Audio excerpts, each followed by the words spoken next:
Shalom Sobat Maestro, jumpa kembali dengan saya Pendeta Thomas Lukiman dari Jujur Ministry.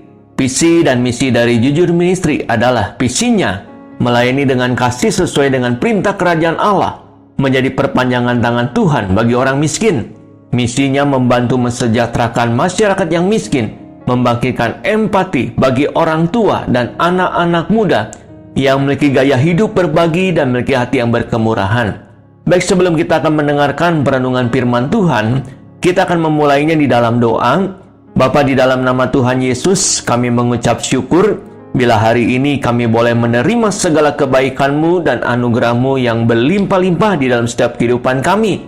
Melalui perenungan firman Tuhan ini, kami boleh lebih mengenal akan pribadi-Mu. Kami membuka hati dan pikiran kami siap untuk diberkati oleh kebenaran firman-Mu. Di dalam nama Tuhan Yesus, amin.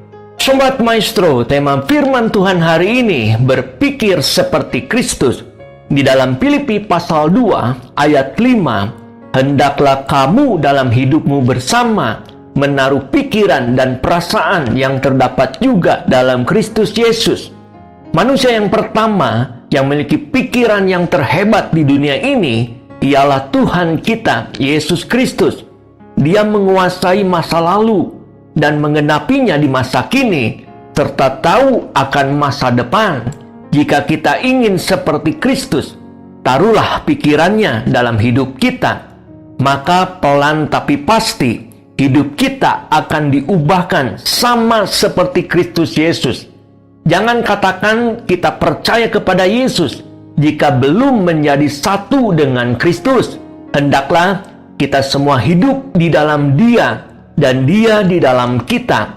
Setiap orang percaya telah menjadi manusia yang baru. Pastikan pikiran, hati, dan jiwa kita berpadanan dengannya, sehingga kita tahan dan kuat menerima segala ujian dan cobaan di dunia ini. Jangan lagi hidup penuh dengan ketakutan dan kekhawatiran, yaitu hidup di masa lalu, seperti ketika kita masih belum percaya kepada Yesus. Tapi hiduplah di dalam kasih karunia, anugerah, dan damai sejahtera yang penuh dengan pengharapan. Jadi, hidup kita hari ini bukan lagi hidup di masa lalu, namun hidup baru yang telah diubahkan oleh Yesus di dalam hidup kita. Orang yang berpikiran seperti Kristus akan mampu menyelesaikan banyak hal dalam hidupnya, sebab dia yakin Allah selalu menyertai hidupnya. Kualitas kemampuan, daya pikir, serta daya juang orang yang memiliki pikiran Kristus selalu melampaui rata-rata kemampuan orang pandai dimanapun. Sesusah-susahnya kehidupan orang percaya, pasti hidupnya selalu lebih baik dari kebanyakan orang biasa. Mereka selalu bisa menemukan solusi dan jalan keluar dari masalah apapun, sebab hikmat Tuhan ada di dalam pikirannya. Lalu bagaimana caranya supaya kita bisa memiliki pikiran seperti Kristus? Roma pasal 8 ayat 5, sebab mereka yang hidup menurut daging memikirkan hal-hal yang dari daging, mereka yang hidup menurut roh memikirkan hal-hal yang dari roh. Langkah yang pertama, kita harus menantang pikiran diri kita sendiri. Seberapa jauh kita melangkah dalam perjalanan rohani, maka sifat lama kita yang berdosa akan terus mencoba untuk mengendalikan pikiran kita. Salah satu yang terpenting yang bisa dibangun dalam hidup ini ialah dengan menantang pikiran kita sendiri. Belajarlah mempertanyakan pikiran kita sendiri sepanjang hari. Apakah yang kita pikirkan selaras dengan firman Tuhan? Sebab apa yang kita pikirkan belum tentu benar.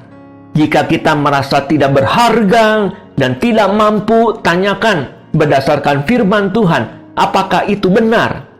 Setan setiap hari mencoba meyakinkan pikiran kita bahwa apa yang dipikirkan seolah-olah benar. Padahal salah.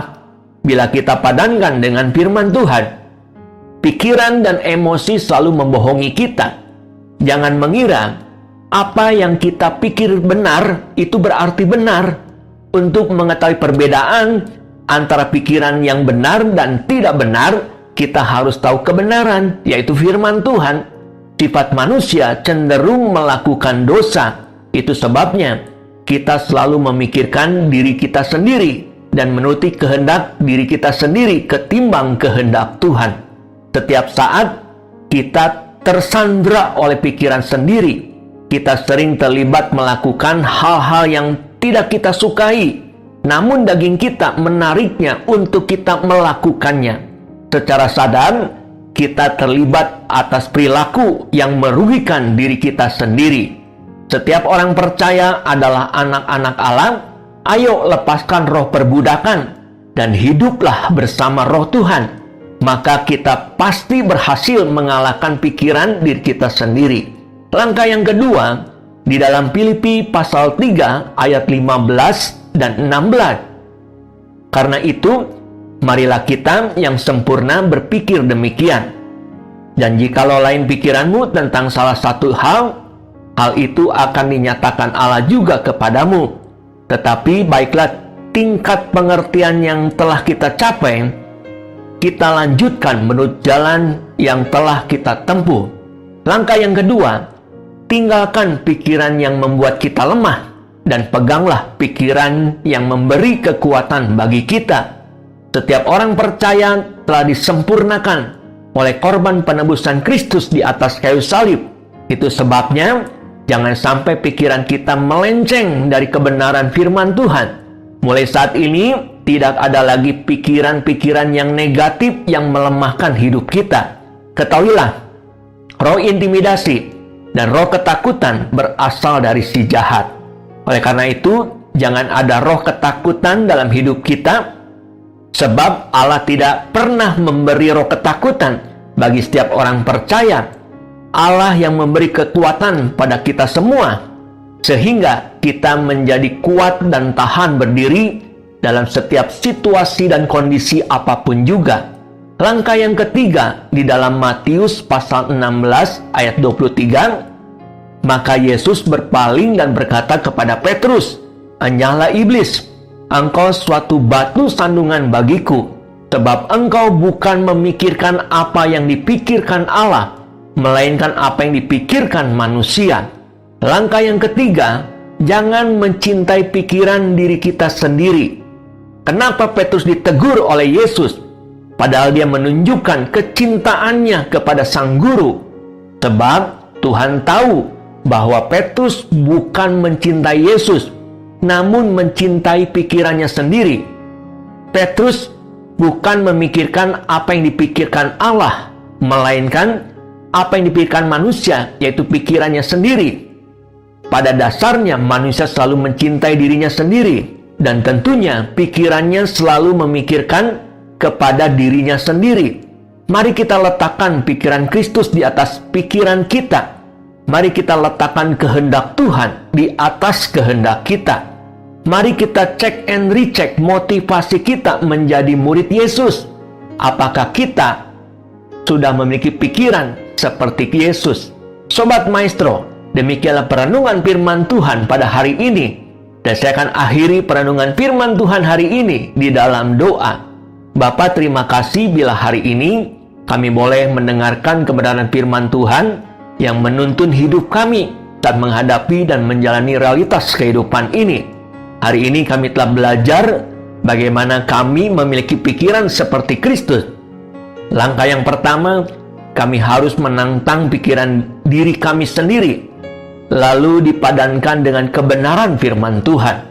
Langkah yang kedua, kami harus meninggalkan pikiran yang membuat kami lemah, dan kami harus berpegang kepada pikiran yang memberi kekuatan kepada kami. Langkah yang ketiga, kami tidak akan mencintai pikiran diri kami sendiri. Materaikan firman-Mu dalam setiap hati kami, agar kami menjadi pelaku-pelaku firman Tuhan yang hidup. Di dalam nama Tuhan Yesus, kami berdoa dan ucap syukur. Amin. Saya Pendeta Thomas Lukiman mengucapkan terima kasih, dan Tuhan Yesus memberkati kita semua. Shalom.